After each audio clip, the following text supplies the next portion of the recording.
কাজী নজরুলকে সম্মান জানাতে রাজারহাটে রবীন্দ্র তীর্থের মতো নজরুল তীর্থ তৈরি করার কথা ইতিমধ্যেই ঘোষণা করেছেন মুখ্যমন্ত্রী।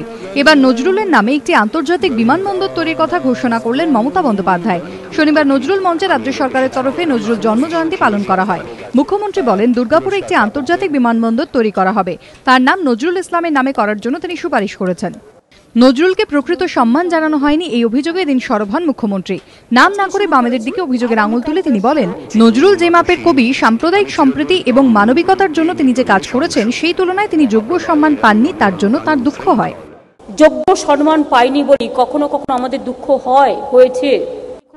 মুখ্যমন্ত্রী জানান, 2014 জুলাই মাসের মধ্যে নজরুল তীর্থের কাজ শেষ হয়ে যাবে।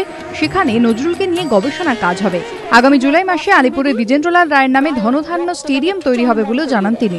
মমতা বলেন, বাংলা সব রকম সংস্কৃতির ধারক ও বাহক, কিন্তু আমরা তা মাঝে মধ্যেই ভুলে যাই। সাংস্কৃতিক চর্চা বাড়িয়ে বাংলাকে স্বর্ণযুগে ফিরিয়ে আনতে চায় তাঁর সরকার। আশাবুল হোসেনের রিপোর্ট, এবিপি আনন্দ, কলকাতা।